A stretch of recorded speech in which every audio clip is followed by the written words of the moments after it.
What's going on, guys? Kai here. Today we're doing an updated stats explained.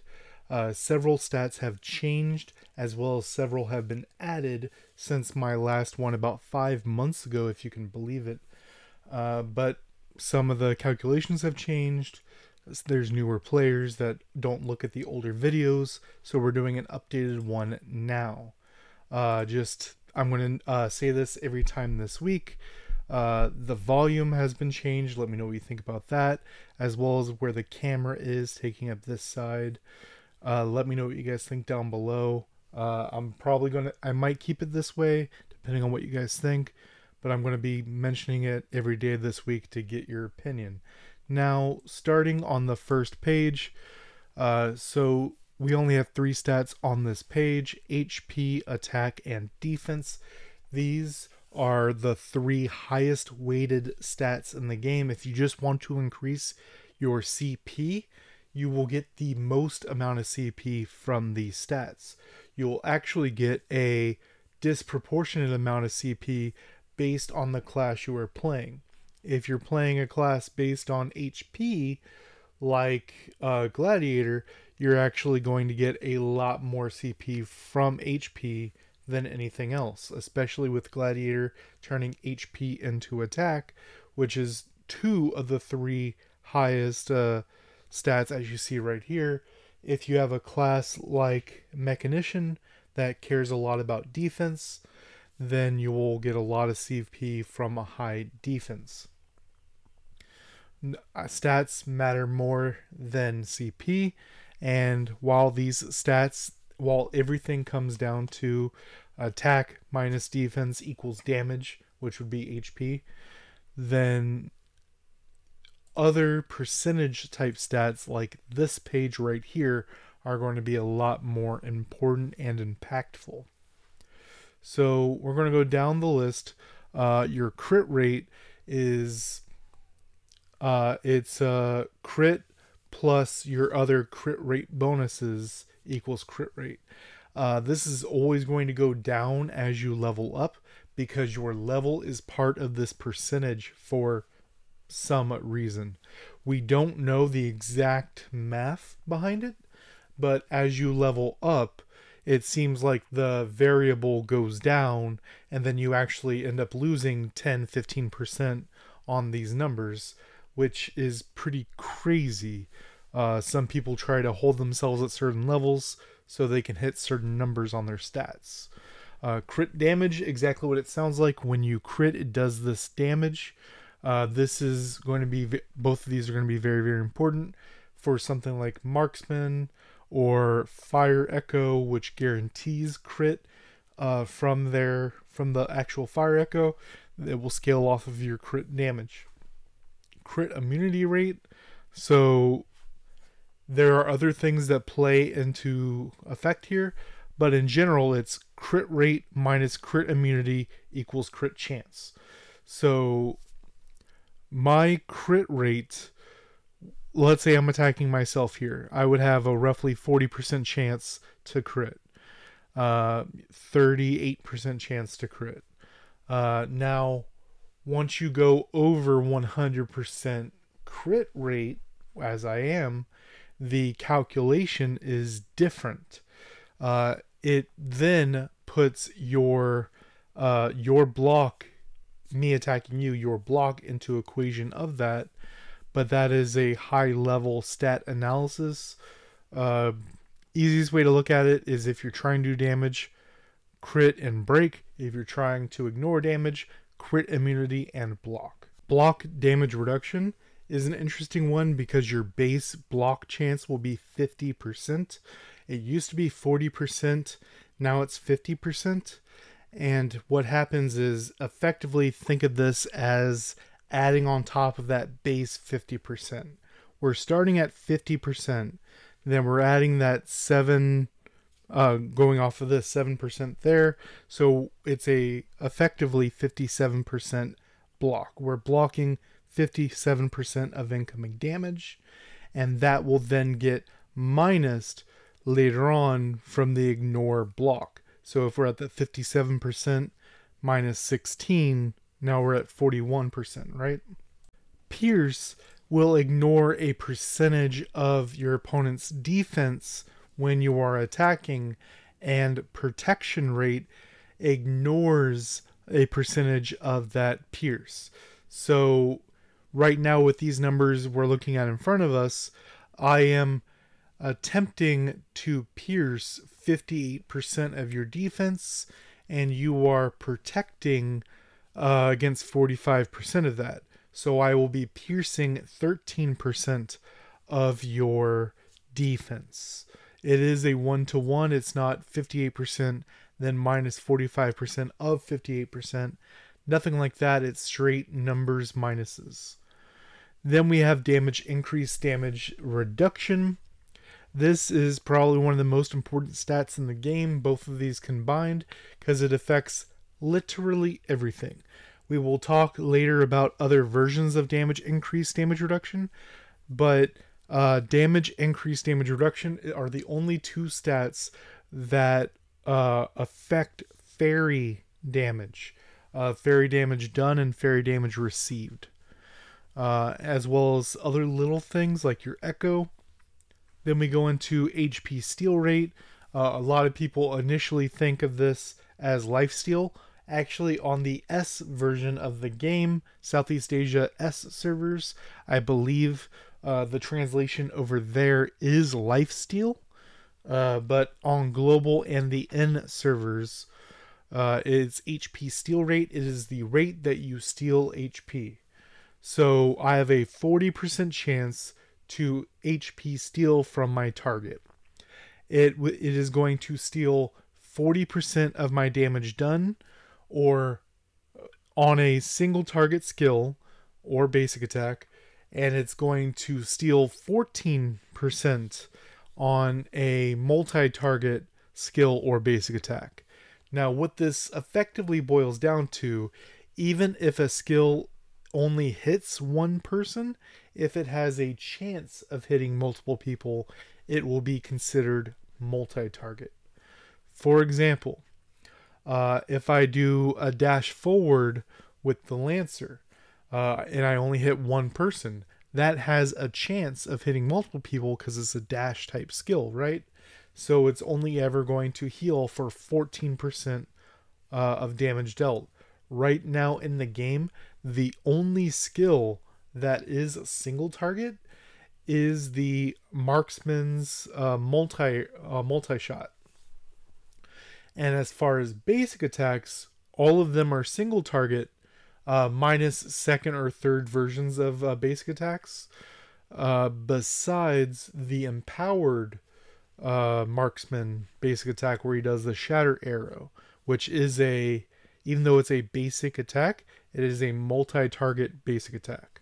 Lancer, for example, the first 3 dashes of the basic attack are single target, but when you do that spin and then you summon a big spear that hits the ground, that's multi-target.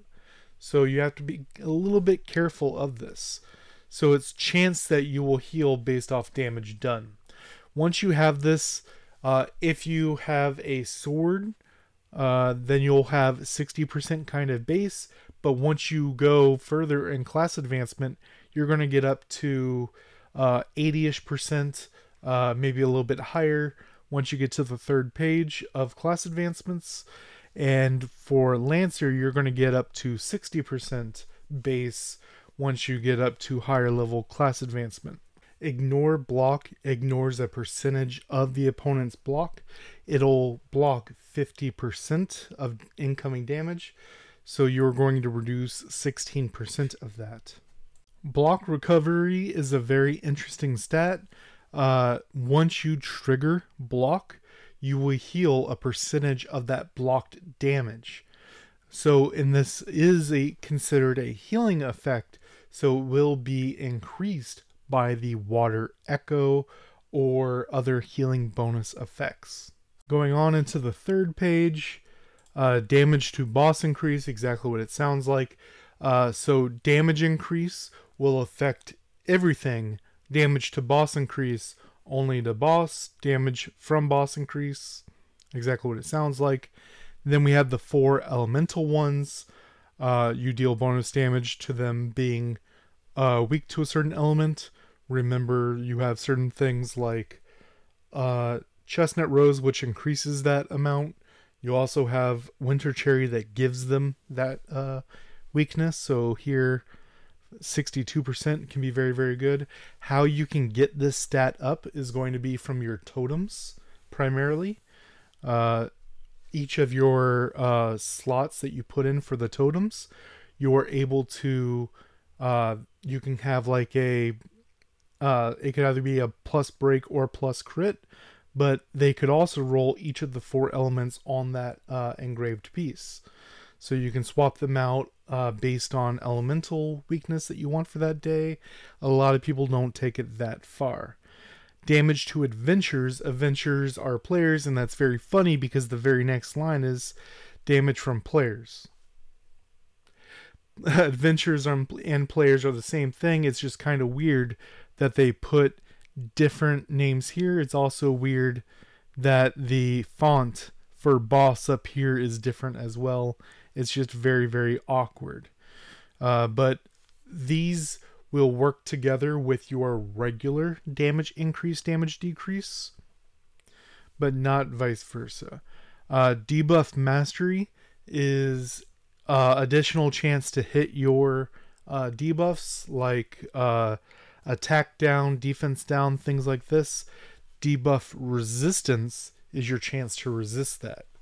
So they have a base chance, and then we put the Debuff Mastery versus Debuff Resistance, and that is your chance. Now, the one that a lot of people are having trouble with, and this is so hard to quantify, and that is One Heart and Break Free. There are 3 different things in this game called Break Free. We have the skill, we have the will generation, and we have the stat. Everything is called Break Free in this game for whatever reason. But One Heart and Break Free are effectively group bonuses. So you need at least 2 allies around you, and One Heart is effectively a damage increase.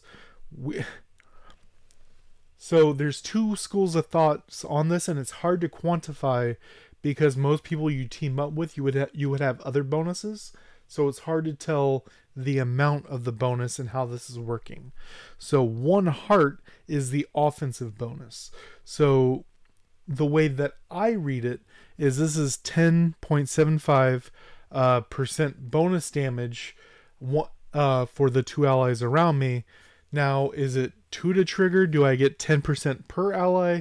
We know that it's always more for more allies around you, but we don't know the amount because if the person on my team is a friend, is a partner, is a guildmate, I get bonuses for them as well. I've done a lot of practice, a lot of testing on this past weekend, and I believe it's 10% per person, but I need at least 2 allies to make this happen. And this does work in Top League. So in Top League, this right here is a 20% damage boost, but the moment you kill any of my allies, all goes away. Break Free is a damage reduction in the same vein. So I would have 6 and 6, 12% while my 2 allies are alive. Now, just to quickly go back over the stats, HP, attack, and defense, you're primarily going to get these from mounts. I'm going over how you can get these from special sources, what are the best ways to get them. HP, attack, and defense you're going to get from your life skills. You can bonus them from eating your food, obviously. You can get some of them, like specifically HP and defense, from your echoes, water, and wind. But the main way you're going to get them are mounts and things like this that are just going to give you bonus stats for them. Crit rate, crit damage. Crit rate you can get on pretty much everything. You can get it on any piece of gear. You can get it... the main way you're going to be getting crit is your gear, is your totems. is pretty much every piece of thing that you're doing. Uh, it's actually a low thing that you're looking for on IOs. Crit damage is actually a good one to look for on your IOs. Anything red or pink is going to be very, very good for crit damage. Crit immunity is going to be tenacity is the main thing. The main way that you get a direct bonus of crit immunity itself is going to be the Earth Echo. That will give you a huge amount of crit immunity.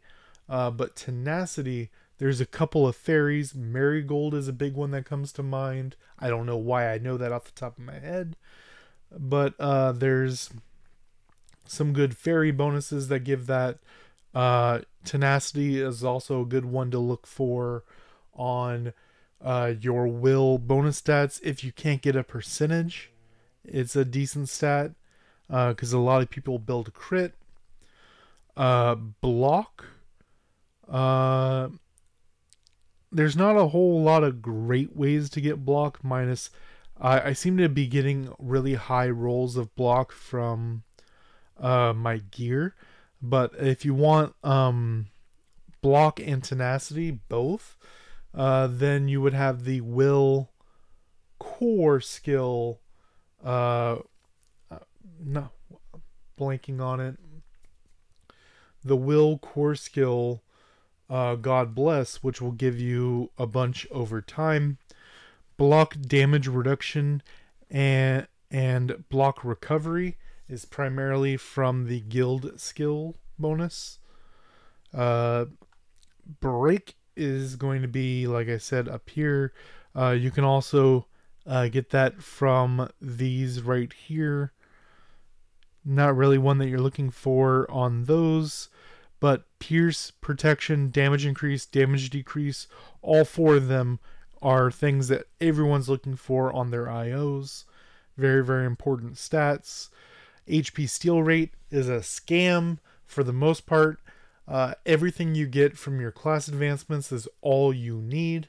If you are a bow user, specifically marksman, if you could get one red or purple roll, red or pink roll, that will serve you enough. 8 to 10% will be plenty for you, because when you do trigger it, it's going to heal you for a lot. But you don't want to waste stats searching for HP steal rate, getting it to 100, blah blah blah. You don't really need it. Ignore block. It's going to be a big bonus to going through the opponent's block. The cannon has huge amount of ignore block just off the rip. Then right here, I already talked about how to get these elemental stats. As far as the boss increase decrease, some people like to do a separate setup for guild boss / elemental realm, where they will have 2 pieces of gear. They will have one with boss damage and one with just regular setup. That's up to you. A lot of people don't go that hard, but some people really try to push these boss numbers. Adventure damage increase decrease, that is a very, very good IO thing to look for. Debuff mastery and resistance, as well as one heart and break free. The main ways you're going to get these are going to be from your totems, as well as your weapon upgrade. What's the word for it? Spirit infusions.